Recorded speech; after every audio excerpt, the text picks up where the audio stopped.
Un produit reconditionné, c'est un bien déjà utilisé qui a été remis à neuf ou réparé pour être commercialisé à nouveau. Neuf, oui, j'ai entendu, ça fait mais presque neuf. Par exemple, votre pull troué, réparé approximativement avec un sticker, on est d'accord que ça ne rentre pas dans la catégorie. Réparer, vous avez dit Approximativement, j'ai mis un sticker dessus, ça ne va pas.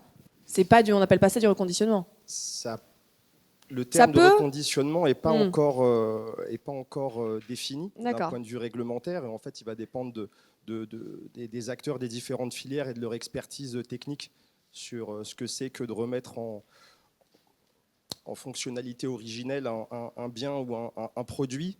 Pour le textile, c'est encore assez compliqué. Hein. C'est une nouvelle filière, on en parlera. On va redéfinir ça. Parce que la question, c'est de savoir comment ça fonctionne avec des produits de santé, comme, par exemple, je dis ça au hasard, des lunettes. Est-ce que le reconditionnement est l'avenir dans votre métier ou une menace? On va en parler aussi. Et on en parle notamment avec Ophélie Van Bremersch, présidente et fondatrice des lunettes de ZAC, et Najim Renaï, que vous venez d'entendre, délégué général de Aircube. Aircube, je ne sais pas pourquoi j'ai envie de toujours dire Aircube. Aircube.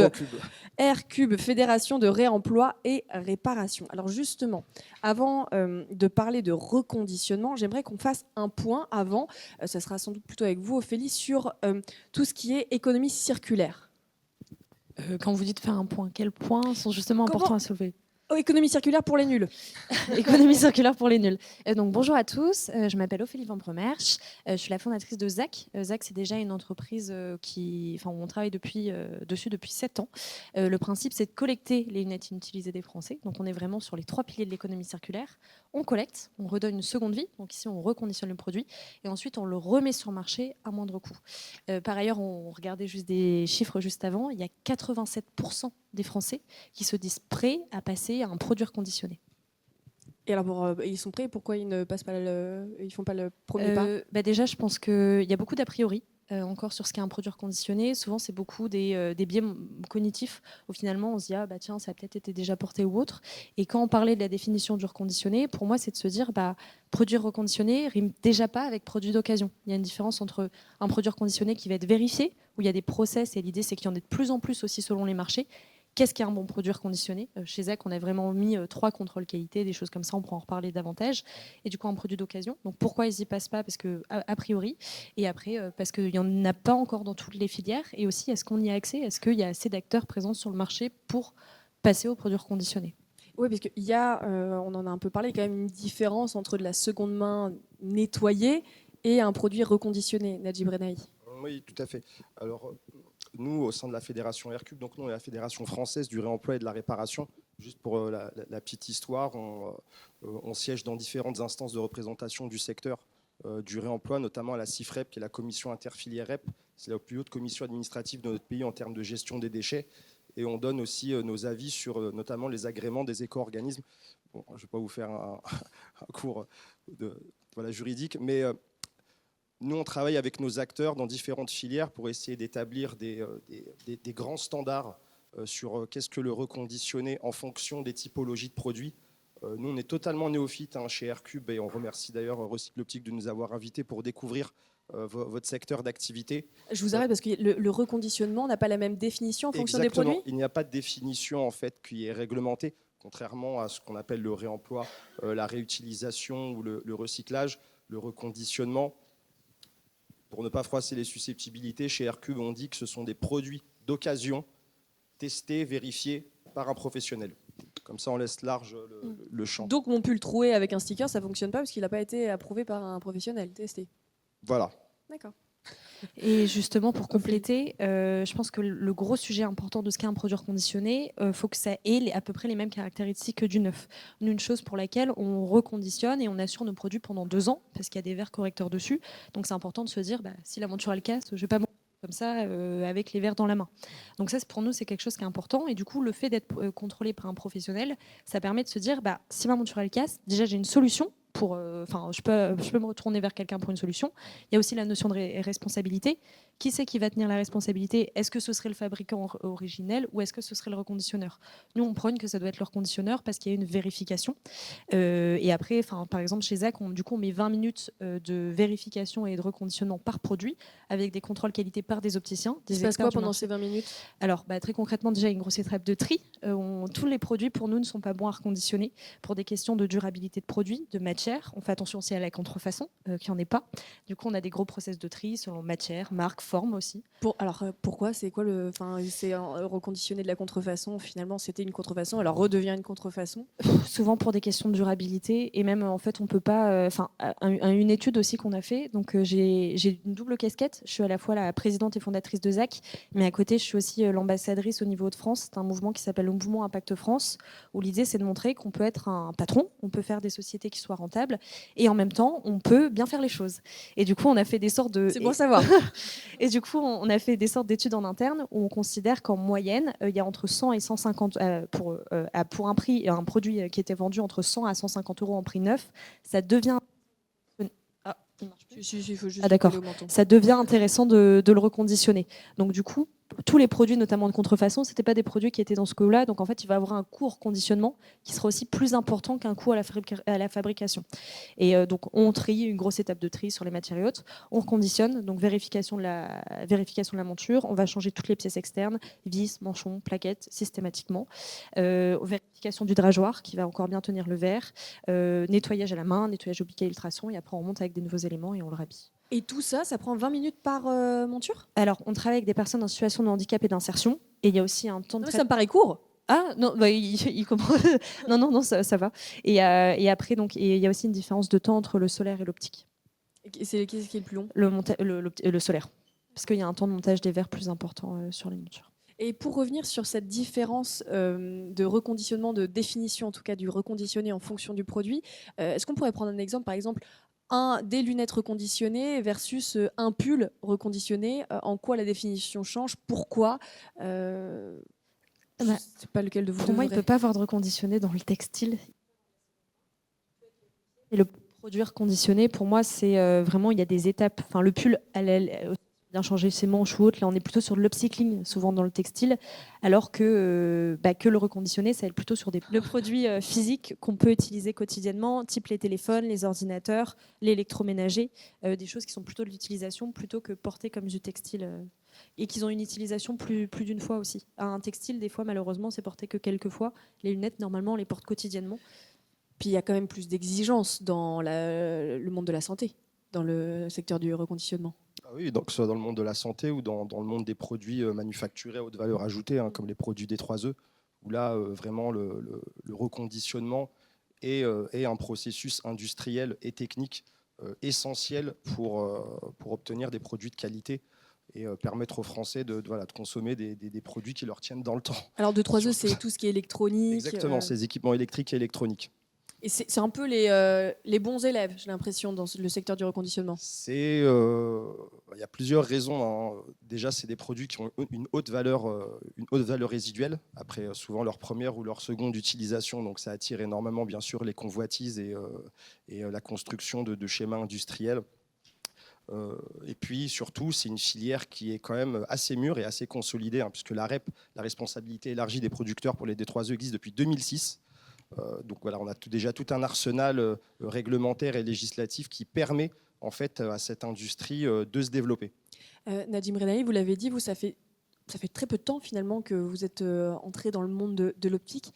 Pourquoi il est à la traîne ce secteur sur la question justement du reconditionnement? Eh bien, chez nous, chez RQ, on aide nos adhérents et les parties prenantes qui veulent travailler donc sur ces questions de reconditionnement. Et on aime bien dire que nous, on est là pour aider ceux qui le veulent bien. Jusqu'à présent, le monde de l'optique, je ne sais pas s'ils le voulaient bien ou pas. En tout cas, ils ne sont jamais venus vers nous. Pourtant, on est quand même plutôt bien identifiés dans le paysage français pour défendre le secteur du réemploi et du reconditionnement. Mais on ne connaissait pas et c'est Recycle Optique qui est venu vers nous pour nous dire, voilà, on a tel et tel type de problématique. Qu'est-ce que vous en pensez? Qu'est-ce que font les autres chez vous? Qu'est-ce que font les autres filières? que ce soit, le textile, c'est encore un peu balbutiant, mais ce que font les gens dans les D3E, ce que font les gens dans les PMCB, dans les produits matériaux de construction du bâtiment notamment, ce que font les gens dans l'emballage, etc. Et pour voir s'il n'y a pas des ponts, des passerelles, des synergies, ou en tout cas des raccourcis pour permettre au monde de l'optique de se développer et de créer des modèles économiques, industriels pérennes. Surtout ça, le mot d'ordre. Ophélie Vendromer, vous avez dû vous sentir un petit peu seule quand même dans le début du reconditionnement? Au début, oui, mais ça va mieux. Oui, maintenant ça va mieux. Et je pense que c'est bien. Je pense que ça veut dire qu'il y a un marché. Du coup, ça se développe. Et c'est un marché qui évolue d'année en année, si ce n'est pas de mois en mois. Donc je pense que sur ça, c'est très intéressant. Et pour revenir sur la question précédente, je pense qu'il y a deux raisons. La première, c'est le coût qui est lié à la seconde. C'est aussi les consommateurs. Quotidiennement, on se demande, et on connaît des marques comme Shein, Temu, etc., où on se pose la question de par qui ont été faites mes lunettes, à combien de kilomètres à peu près, et dans quelles conditions. Et en fait, les lunettes, on les porte quotidiennement sur le bout de notre nez. Et je ne sais pas si tout le monde dans cette salle, je pense que la majorité de l'audience est quand même assez engagée et fait attention, mais je ne sais pas si tout le monde dans cette salle se pose la question de se dire mes lunettes, elles ont été faites par qui, quand et dans quelles conditions. Et en fait, les questions commencent à arriver produit par produit. Et les lunettes qu'on porte quotidiennement, ça devient un sujet. Et avant, au niveau prix, ça coûtait tellement peu cher que le reconditionné n'était pas forcément intéressant. Et c'est pour ça que pour moi, le reconditionné, c'est aussi intéressant sur certains types de produits, des griffes ou de la moyenne marque, on va appeler ça comme ça, où justement, il y a un gap financier. Et c'est intéressant à la fois pour l'opticien, qui peut avoir une marge convenable, mais aussi pour le consommateur qui va s'y reprendre. Et du coup, ça peut faire un levier aussi financier pour les opticiens. Est-ce que justement le reconditionné, ça diminue la production de matière?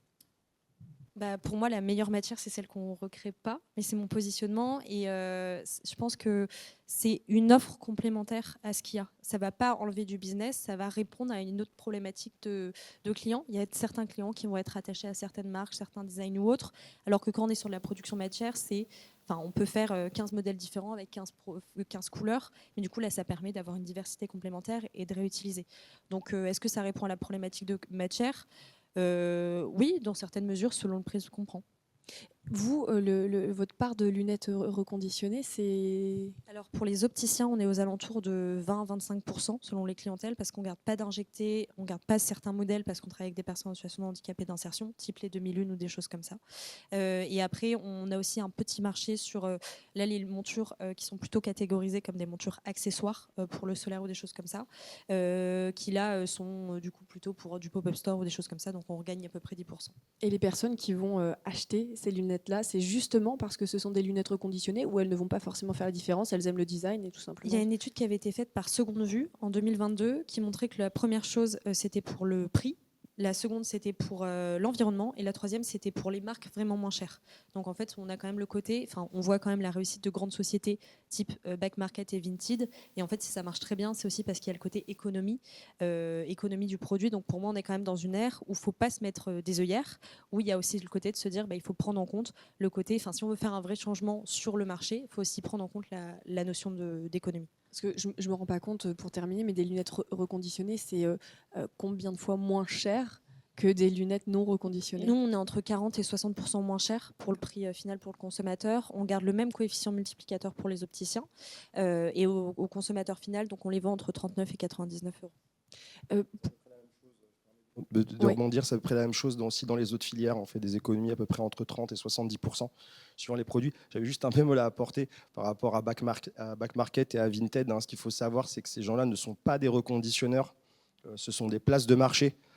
Donc, eux, ils ne font aucune opération technique sur les produits. Et donc, ça a du bon et du mauvais pour notre secteur. C'est-à-dire qu'ils font de la publicité pour le réemploi, pour le reconditionnement. Après, il ne faut pas se cacher. Souvent, ces entreprises sont des chevaux de Troie pour justement l'import de produits qui viennent de Chine ou d'ailleurs et qui justement sont reconditionnés dans des conditions qui ne sont pas maîtrisables par les acteurs de la chaîne de valeur française, par exemple. Donc ça, il faut bien l'avoir en tête. Ça, c'est un priorité, sujet, aux reconditionneurs français qui travaillent suivant des normes, on va en parler de toute façon, et suivant une qualité des fois on ne retrouve pas par ailleurs.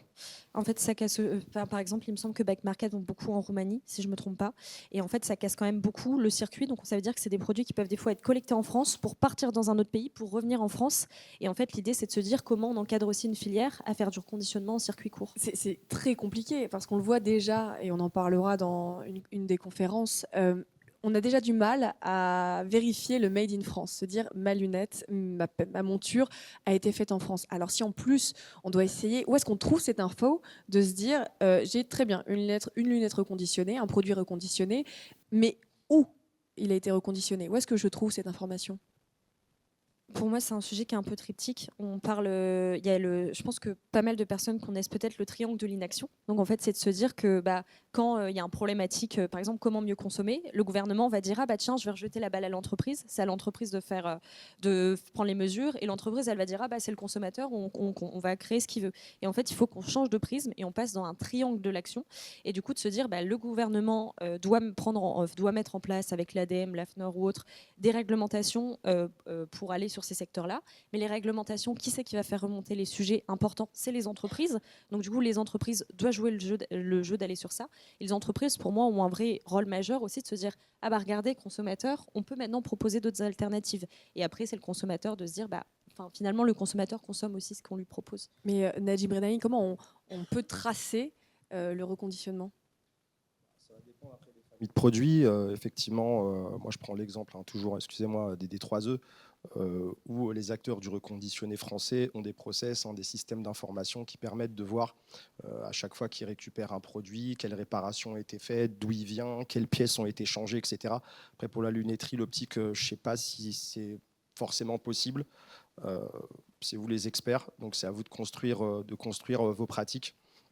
Ensuite, il y a aussi des leviers. Après, pour l'optique, ce n'est pas le cas, mais il y a le DPP qui va arriver dans quelques années, le Digital Passport Product, qui va justement permettre de tracer en fait l'ensemble des produits qui sont reconditionnés, remis sur le marché sur certaines typologies de produits. Donc, il y a des solutions qui sont en train de se mettre en place. Il y a des acteurs aussi qui créent ces schémas de traçabilité. Il faut que vous, acteurs de la profession du reconditionné, travaillez ensemble et participer aux travaux collectifs dans vos fédérations professionnelles comme vous en avez. Et Aircube aussi est là pour vous accompagner dans ce sens-là si besoin. Mais c'est faisable. Nous, on a déjà une traçabilité où on a beaucoup de data. C'est de se dire quels sont les bons outils pour y aller. Voilà. Mais c'est juste qu'on ne peut pas tout faire du jour au lendemain. Mais il y a la capacité de se dire telle lunette collectée à tel endroit, c'est quoi sa vie? À l'échelle macro, parce que ça va être compliqué de tracer monture par monture, mais par magasin, c'est faisable. J'ai plein d'autres questions à vous poser, mais j'aimerais aussi qu'on puisse laisser la parole au public. Et si vous n'avez pas de questions, moi, je pourrais poser les miennes. Qui a des questions à poser? Évidemment. Je vous fais circuler le micro. Merci. Oui, je me posais une question par rapport à la prise en charge au remboursement sécu et mutuel. Je sais qu'il y a une forme de lobbying auprès du ministère de la Santé pour qu'il y ait une prise en charge. Vous, je crois que vous avez un code LPP spécifique. Et comment ça se passe et comment on pourrait généraliser finalement ça? Nous, on a fait la demande au moment de la mise en place du code LPP en janvier 2021. On en a eu un qu'on n'a pas développé à grande échelle au niveau national parce que ce qui se passe actuellement, c'est qu'il y a une norme qui devrait pas tarder normalement à sortir, où du coup il va y avoir un encadrement plutôt de la filière. Après, je suis pas experte des affaires publiques, du coup je peux pas m'engager non plus sur des choses que je connais pas, mais l'idée c'est que ça avance. On est plutôt consulté en tant qu'expert du marché pour savoir qu'est-ce qui doit être mis dans ces normes, ces arrêtés, etc. Donc il y en aura une, c'est dans les volontés d'eux, mais du coup c'est sous quelle forme? C'était un petit peu la même question, étant que vous parliez du triangle de l'inaction. C'est vrai que si les ministères publics n'instaurent pas un code LPP pour les montures reconditionnées, ça risque de pas trop avancer. Pour aller plus loin également, en magasin, on incite, tout comme en pharmacie, à consommer une nouvelle monture, etc. Il pourrait y avoir un code LPP pour la remise en état, le nettoyage de la monture client, qui valoriserait le travail de l'opticien et qui éviterait une surconsommation inutile sur certains produits. C'est un peu ce qui est discuté dans les discussions. On a été invité. Et après, il y a aussi un sujet aux côtés des mutuelles, de se dire comment elles accompagnent aussi cette prise en charge qui, pourquoi pas, peut être particulière. Donc, mais comme je vous dis, je ne fais pas partie des affaires publiques, donc je ne peux pas non plus m'avancer sur trop de choses. Mais c'est dans les discussions. Il y a eu aussi plein de choses qui ont été discutées, comme des bonus réparation dans d'autres filières, qui ont pour l'instant apparemment été mises de côté. Mais c'est une volonté. Et du coup, je pense que le rôle d'acteur comme Zach, c'est de se dire, regardez ce qui se passe. En fait, c'est une vraie solution. Et du coup, venez venez nous accompagner, c'est possible. Enfin, Zach, ça a quand même 7 ans qu'on travaille dessus. On a collecté des centaines de milliers de lunettes, on en a revalorisé des dizaines de milliers. Donc se dire comment on peut, c'est possible, ça marche. Le SAV, on sait le gérer, on a déjà eu des produits pendant 2 ans, les magasins, ça fait faire 4 ans qu'on en a là. Enfin, ça fonctionne. Donc du coup, c'est de se dire c'est quoi le bon prisme. On s'appuie sur ça, on s'appuie aussi sur d'autres acteurs pour se dire comment on avance ensemble. Mais nous, notre rôle, c'est de faire remonter l'information pour que le côté gouvernemental, politique et l'info concrète et puisse prendre les bonnes choses. Et du coup, les choses importantes, c'est dur conditionné en France, façon qualitative, pas tous les produits, enfin les idées que je porte, en circuit court, donc ça, dans l'idéal, ce serait bien, et à prix accessible. Oui, bonjour. Émilie Spiesser de l'ADEME, Agence de la transition écologique. Je voulais juste compléter, je ne crois pas que vous l'ayez cité. En fait, il y a un décret, le décret 2022-190, qui définit l'usage du terme reconditionné ou du terme produit reconditionné. Donc, ça peut être aussi un des éléments que vous pouvez retrouver assez facilement sur Légifrance. Tous les acteurs de la profession ne sont pas vraiment d'accord avec la définition, mais ça, c'est peut-être un autre problème, mais en tout cas, il existe. parce que ça ne correspond pas aux spécificités des différentes filières. Mais ça, c'est un long débat qu'on a avec l'ADEME depuis plusieurs années. Et enchanté de vous rencontrer. J'ai d'autres interlocuteurs d'habitude, notamment ceux de la DSREP, vos collègues de la DSREP. Mais on en reparlera si vous voulez par ailleurs. Ouais. Est-ce qu'il y a d'autres questions ? Oui, juste ici, si possible de faire circuler le micro. Merci. Oui, bonjour Karen, Société Charmant. Je voulais juste savoir quelles étaient vos relations avec les licences, en fait, parce que les produits reconditionnés dont vous parlez, c'est plutôt des produits moyenne gamme ou haut de gamme, donc ça touche les marques. Et là, il y a une vraie question sur les contrats de licence. C'est la première question que je me suis posée il y a 7 ans. Du coup, on a la chance d'avoir le même avocat qui nous suit depuis quelques années. Et du coup, c'est le premier sujet qu'il a reconditionné. Et de ce que je me souviens sur la conclusion, c'était de se dire que il y a d'autres marchés où c'est déjà engagé, notamment pour les grandes licences de marque, Dior, Chanel, Prada, des choses comme ça, où ils sont déjà engagés sur le textile, les sacs à main, les choses comme ça, les chaussures. Et du coup, c'est de se dire, en fait, on doit aller sur des marchés comme ça. Et au contraire, ces marques ont tout intérêt de se dire, tiens, nos produits, ils sont assez qualitatifs pour durer dans le temps. Donc, c'est des échanges qu'on a eus et pour l'instant, on n'a pas eu de problème et je pense qu'on n'aura pas. Et ça a été validé juridiquement. D'autres questions ? Oui. Juste devant. Bonjour, Sandrine Ladoux, Optique 2000. Alors, au-delà des codes LPP, aujourd'hui, il y a quand même d'autres freins, malheureusement, au reconditionnement des lunettes, notamment les démarches administratives. Donc, on en a déjà parlé avec Ophélie, donc voilà. Mais c'est vrai que si demain, on voulait déployer des dispositifs de lunettes reconditionnées, les magasins sont quand même contraints à un certain nombre de formalités qu'on essaye de lever, parce qu'on a des discussions sur les simplifications, mais qui aujourd'hui quand même limitent beaucoup le déploiement de ce type de produits. Je pense que Sandrine fait allusion à la collecte. Notamment, actuellement, ce qui se passe, c'est qu'on devrait avoir un registre de police pour les magasins collecteurs. Chez Zach, on fonctionne différemment. En fait, on a 2 structures. Entre celle qui va venir, du coup, qui est Zach Collection, qui est vraiment l'entreprise dédiée B2B, où en fait, on collecte et là, on sait avoir de la traçabilité, à se dire, telle lunette, elle a été reconditionnée quand, etc. Et du coup, là, pour l'instant, des entreprises comme Optique 2000 sont un peu bloquées parce que dans chaque magasin, ils doivent tracer. Alors, pour expliquer pourquoi c'est comme ça, c'est à l'époque, quand il y avait tout ce qui était les brocantes et autres, c'était pour éviter qu'il y ait notamment de la contrefaçon. Et du coup, on devait prendre une pièce d'identité et se dire, est-ce que le produit a bien été volé. Donc, l'idée, c'est plutôt de se dire, est-ce qu'on ne peut pas mettre une traçabilité au tri et du coup, avoir des acteurs qui peuvent permettre à la transition pour justement suivre sur ça. Et après, l'autre sujet, c'était sur la redistribution des cabis spécifiques. Nous, on n'est pas soumis aux mêmes réglementations parce qu'on est une entreprise qui est considérée comme un fournisseur. Donc, en fait, c'est nous qui prenons la responsabilité pour l'opticien comme un fournisseur. Si, par exemple, on a un problème avec une monture de chez Luxo, c'est Luxo qui va assurer le SAV. Là, c'est Zach. Une dernière question ? Oui, juste là. Alors attendez, on va prendre le micro pour comme ça vous serez enregistré. Sinon, je l'ai entendu, je peux la répéter. Ok.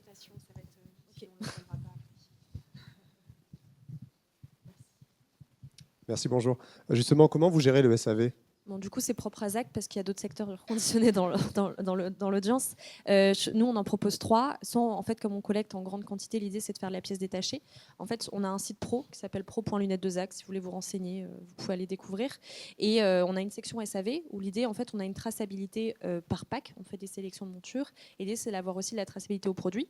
Donc, en fait, comme pour un fabricant traditionnel, on vient renseigner ces petites infos. Quand le pack a été commandé, sa référence, on met la photo, on explique la problématique. Quelqu'un le prend en charge chez nous, et du coup plusieurs possibilités: changement à la pièce, reconditionnement à nos frais, on fait revenir le produit, ou alors changement complet du produit.